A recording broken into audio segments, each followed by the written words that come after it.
पहले जो हमारे साथी करेंगे। मैं इस प्रोग्राम की पूरी तरकीब और साथ ही साथ जो कुछ मामला रहा मेरी हिदायत के मुताबिक, मेरे जहन में जो सोच थी, जो आता था प्रोग्राम का, उसको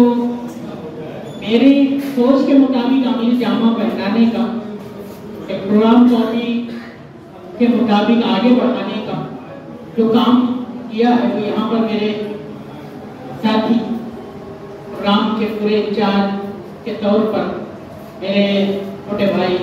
माविन हेडमास्टर शफी आसिफ पटेल सर ने किया। यकीनन बहुत सारे काम साथी लोग करते रहते हैं,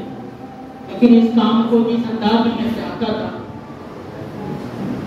और जैसा आका मैंने इनके पास दिया था, जो उससे बढ़कर नहीं हुआ है, तो मैं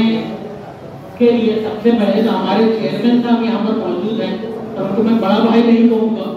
क्योंकि उन्होंने मुझको मना किया है। तो मैं उनसे रिक्वेस्ट करता हूँ, दरख्वास्त करता हूँ कि वो हमारे साथी शफी पटेल सर की खिदमत में फूल पेश करे। वो फूल तो उनका हक है, और क्योंकि वो हमारी मोहब्बत है, हमारा खुलूस है। तो ये